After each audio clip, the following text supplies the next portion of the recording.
So I've been recapping a lot of end of year financials with my clients, and profit is probably always the number one topics, right? Want to talk about why it's good, why it's bad, but generally not inputs. And did you have to show up to the shop to make that $100,000 of profit is generally a much better question to ask than did you make a profit, yet it's seldom asked. So that's exactly what we're going to talk about this week. Before we get into that, I just want to stop and say thank you to you and the rest of the dedicated listeners. Remember, if you want to hear your question answered on here, have a topic that you'd like to hear me talk about, or anything else in between, shoot me an email at podcast@paarmelis.com. And lastly, we cannot forget our dedicated sponsors, Napa Tracks and ProMotive, for being such loyal supporters of the show. If you need a new shop management system, give Trax a call. If you need to get that next rock star on your team, give ProMotive a call. So before we get into what we're going to talk about this week of are you an overpaid employee and what does that mean, I have a couple quick little updates that I want to give out. So I wanted to do an episode this week about some of the tax changes on the horizon. We don't have enough certainty on this stuff yet. I don't want to do another one of just speculation, but I'll give you guys the quick 30 seconds on where this stuff stands. So the big push, and you've seen this stuff on the news, big or small, there's a lot of stuff that is set to expire, right? So stuff that you don't even know that is temporary in a tax law right now, there is already a bill in Congress to extend this, right? A lot of this dates back to 2018 when Trump was first in office and made these changes. So 50 to 60% of what they're trying to pass in legislation is just to keep what they have going on. Now, the stuff about not taxing overtime, tips, all that is supposedly in there, and they're trying to get this passed, I think, sometime in March, because they're going to have another kind of budget meeting in that time. So what does that mean? There's nothing on the horizon that I think is a certainty and is anything that's going to happen soon. Some of this stuff, like I just mentioned, if it does change, we are going to have an episode on it. I've talked about this time and time again. I can't see them making tips not taxable or overtime not taxable.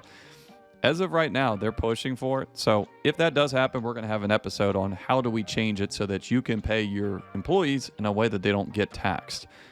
Until that point, it doesn't really make sense to talk about because, again, it's just speculation. If you want speculation, there's a ton of it out there, right? But no one knows as of right now. The next thing on it, I have to give a quick shout out to Paar Melis.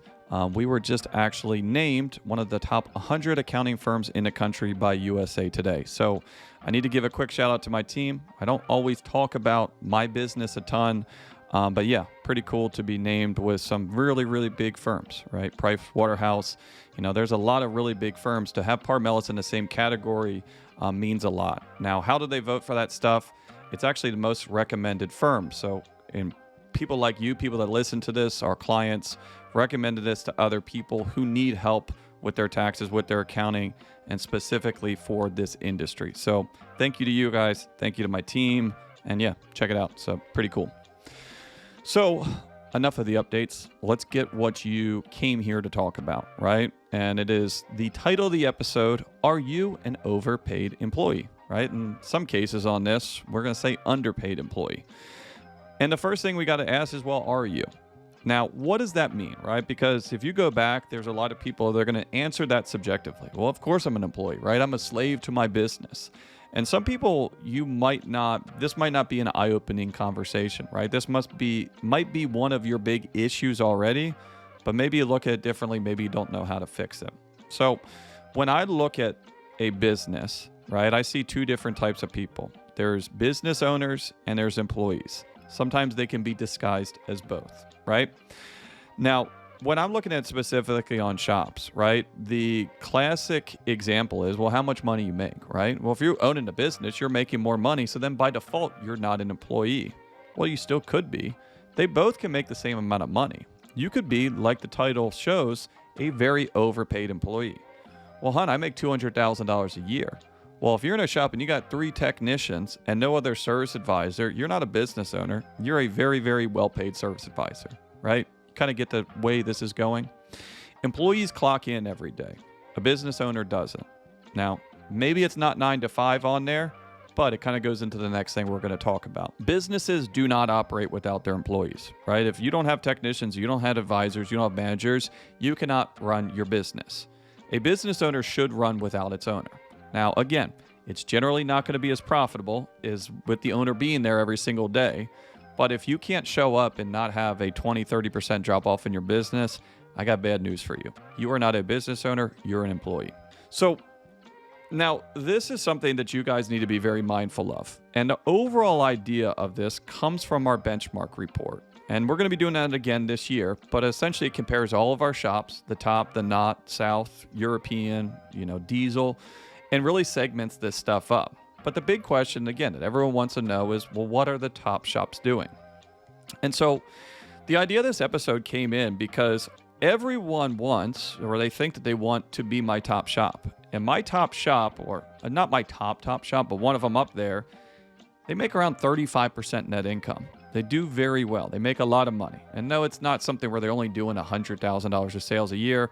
They're doing almost $2 million, and 35% of those sales are ending up in my client's pocket, right? I have another shop that he makes around similar sales, but only 15% of his net income goes into his pocket. So if I sit back here and I talk to you guys and you think about this and I say, hey, I have two businesses. Which one would you rather take? Which one are you picking? Now, like most people, you don't have enough information to make this pick, but you're probably going to pick the 35% net income, right? Hey, I'll take the one with the most profit. I'll figure out the rest later. People always ask me about this, right? Well, Hunt, what would you, if you could take a pick of all of your clients' shop, which one would you take? And again, it's not the one with the high profit margin. So my other shop that makes 15% net income, that guy hasn't been in that shop for almost a year. I'm not even sure if he's called in to check on that shop. It is 100% autopilot. My client that makes a 35% net income probably works around 2,500 hours a year. Don't know how much that is. Average person that works full time is working 2,000 hours. So he's averaging 10, 15 hours of overtime every single week. You still want that 35% business? Perfect, right? That might be your objective. That might be your stage in life. And before we get into how to calculate this stuff, I want to kind of set the stage on where this stands. When you first get into business, when you first start your shop, you should have one objective and one objective alone. You need to make money, right? So when I see shops, what I see is a bell curve on profit. When you first start your shop, you're probably losing money because you don't have enough sales coming through, right? Or you're reinvesting those back into the company to grow it. Now, as you kind of grow your business, you're going to get to a point where you're making the most amount of money that you've ever made. Now, let's say that's 20%, let's say that's 25%, 30%, whatever it is. It doesn't really matter. Most people end up having a drop off, right? Most people, you start your business, you don't make much money, you make a ton of it, and then you kind of pull back a little bit. And why is that? So what we generally see people is they're trading profit for time. Right? Your business might operate at a 30% profit margin, but you're probably going to have to do a good bit to get it there. Now, what if you were to hire a manager? What if you were to hire some redundancy into the business? We see that a lot, and you have businesses where the sales are steady at $2 million, $1 million, whatever it is, and you kind of see some of this profit being eroded. But what these people are doing is they're working themselves out of a business. They're working themselves out of a job. A lot of times when you make that transfer from employee to ownership, that is actually a pay decrease. Now, if you're just looking at strictly profit, strictly cash, that's a negative thing. But what you're actually doing is buying back your time. And depending on what rate you're doing this at, it could be a smart move and maybe not, right? Now, what does that mean? Well, if you're not making any money, then you don't need to value your time, right? If you're starting out very early, you just need to worry about making more money. Now, again, once you get older, you have other people making money, you're leveraged, you need to worry about pulling back a little bit and not probably trying to squeak out every last cent. So hopefully you're following along. Hopefully you're kind of getting this idea of, hey, all of our employees to a certain extent, we know what their hourly rate is, yet most people listening to this probably could even guess what theirs is. So you cannot improve something that you don't understand or measure. So if we want to improve it, we need to see where we stand first. So the general idea in this is very, very simple, right? We're going to take the total amount of money that you made in the business and divide it by the amount of hours it took to achieve this, right? How much hours did I input and how much money did it output? Fairly simple, looking for a ratio, looking for, the analysis on there. So the first part is easy, right? How much salary do you make? If your spouse works in a business, we're going to include theirs as well. And this is going to be looked at a combined hourly rate. Now, if you guys both actively work in the business, I would argue that you do this separately because you're going to have two different numbers. Now we have your annual salary. We need to add on things like benefits, right? Health insurance out of the company, personal benefits, gas, food, travel, and stuff like that. Now, I'm going to stop on this section a little bit because this is the part that kind of gets people the most confused, right? First, when you add in your salary, the next one we're going to talk about is you're adding in your profit, right? Very straightforward. Now, if you have a race car and you run all of your race car parts through your business, if you run all of your personal travel through your business, if you run all of your whatever through your business, factor that in there, right? Because sometimes what I see is you guys putting too much personal expense on the business, and it looks like the business not generating enough profit, but it really is. It just has a lot of your personal life baked in already. So any sort of expenses, benefits, and personal perks that's running through the business, add that up. Like I said, so we got our salary, we got our perks, benefits, all that stuff, and then your net income. Now, net income could get tricky. You know, you should really be adding back some other things. For right now, just make sure that it doesn't include depreciation, right? So if you're taking your net income and you see depreciation expense on that, add that back in there because it's not a real cash expense. So now that we have how much money you made from the business, right? You took out $50,000 on payroll, you got $50,000 in benefits, other personal stuff. We got $100,000 in profit. So altogether, you're taking out $200,000 a year out of the business. Now, how much money you made is easy. Let's see how much time it took you to earn this. So it's pretty simple. All you need to do is, figure out how much you work. If you keep a time clock on this, then perfect. You already have your hours. If you don't know where to start, you work full time on this, start with 2,000 hours. But if you're really going to start analyzing this number, if you're really going to start trying to improve it, you got to start tracking how much time you're in there, right? Not that you're going to get paid on it, but again, you can't improve what you don't measure. Like I said before, if your spouse works in the business, then you need to add in their time as well. Like I said, you can do this stuff separately. It kind of gets weird if you're doing this separately.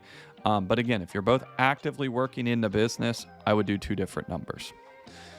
So don't know where you stand. If you're working so much and you're like, I'm working 60 hours a week, do 2,500 hours. If you're like, I don't work more than 30 hours a week, do 1,500. Everyone else that you don't know, do 2,000 for right now and see what the number comes out with. Before I let you guys go and see how good or bad your hourly rate is, let's go down through an example, right? To really kind of beat a dead horse and get this hammered home. Not only show you guys how to calculate this, but kind of how you analyze this as well. So, like I said, we have $50,000 on payroll, $50,000 on benefits, $100,000 in profit, and this is just me. I'm just doing myself. I'm going to presume I am not married. I am, but this is just if it was just me alone. So, all in all, I made $200,000 come out of the business. Is that good? Is it not good? It's not enough to tell, honestly, right? Just like I asked before, which business that you want? Hey, that made $200,000 a year. You want that one? Is that good? Well, if you're doing $20 million in sales, that's probably not good. If you're doing $400,000 in sales, it probably is. And the same flip side on this. Is $200,000 a year good? Well, if I'm working 2,000 hours, yeah, I'm making $100 an hour. That's not too bad. Now, if it's me and my spouse working in the business and we're combining those hours, each of us is only making $50 an hour, right? This went from, hey, that looks pretty good to, hey, that's a pretty good job. Now, if me and my spouse are both working in there, we're really only making $50 an hour. Are we even the highest paid employee, right? We might go from being an overpaid employee and realize that, hey, we're still an employee, but we're not even overpaid. We're just an employee. And obviously, the worst case scenario is if you realize all of this and you are the lowest paid employee, which is unfortunately sometimes what people find out. Now, the same flip side, if we're looking at this and saying, well, what is the profit in relative sense of sales? Well, profit relative sense of hours. Like we showed, if I'm working there full time, I'm making like $100 an hour. If me and my wife are working there full time, we're making like $50 an hour, right? Not that good. Now, what if I was to look at this and say, hey, that same business that generates me $200,000 a year, I only have to work in there around 500 hours to get this. Now my hourly rate goes from $100 an hour, or $50 when it's me and my wife, Now I'm making $400 an hour. Now I am not an overpaid employee because I no longer work 5 days a week, right? I only work probably a quarter of the week. And not only am I overpaid, I'm truly a business owner, right? I've turned this into not a passive income source, but it is not something that needs you there every single day. And it is also still giving you a high enough hourly rate that I think that $400 an hour is worth your time, right? Depending on what stage you are in your life and how much you like your job on this, I'm going to argue for a lot of you guys, finding out that you're making $40 an hour is probably not enough to put up with some of the frustration, stress, and headache that goes along with it, right? So whether or not you like it, you're going to find out pretty quickly if you're an employee or an owner. And no matter which category you're in, there's always time to change that. But either way, you still want to be overpaid, okay? So remember, overpaid has to do with how much you're making, right? Owner and employee has to do with how much you're working, right? So two different things. How much you're making is an output. How much you're working is an input. Cool. So this number might be shocking to you, right? And maybe you pause this and go calculate this, but some of you guys can probably do the numbers in your head and you kind of know where you stand. Now, I'm sure whether it's good, whether it's bad, you probably want to improve this, right? Or some of you guys might actually want to make it worse by getting some more people in there, right? But if you think about it that way, right? If you actually want to lower your profit by getting people in there, you're now going to be measuring a different number. Because if you go from $200,000 a year, that you're working 2,000 hours, down to $100,000 a year, but you're only working 500, yeah, your profit went down, but your hourly rate doubled, right? So think about that. So how do we improve this, right? It's pretty simple. You make more money and you spend less time in the business. But realistically, it's a little bit more involved than that, right? Focus on the things that are most profitable uses of your time. So not only focusing on working less in the business, but doing stuff that only you can do and it's going to drive the most amount of profit to your business, right? Give you a great example. Let's say you're the shuttle driver. Is the better use of your time hiring a shuttle driver or using that time to work on your business, right? If you're checking out customers, do you think it's better idea of you visiting local business to see if you can pick up fleet accounts or on the counter checking out a customer that's already, completed the sale? This is such an important concept in life that people generally figure out a lot later in life. I feel like that when we're young, you generally value money more than time, and then later in life, we value time more than money. Where you stand, where you fall, is all up to you to make the decision. I just hope that this kind of gives you a little bit more tools to look at maybe a same problem, or maybe give you a couple of different solutions to fix something that you've been working on. Either way, please share with friends. If you have any questions, comments, or ideas for future episodes, shoot me an email at podcast@paarmelis.com. Just want to say thanks again for listening to the Aftermarket Radio Network. You can find all shows on the aftermarketradionetwork.com and on your favorite podcast listening apps. Don't forget to listen to the rest of the shows. Craig and Speak Up, Matt diagnosing the aftermarket and everything else in between, Chris Cotton in his weekly Blitz, and Kim and Brian Walker with everything marketing for shop owners. So just want to say thanks again for joining me on Business by the Numbers. Stay safe out there, and I will talk to you all next week.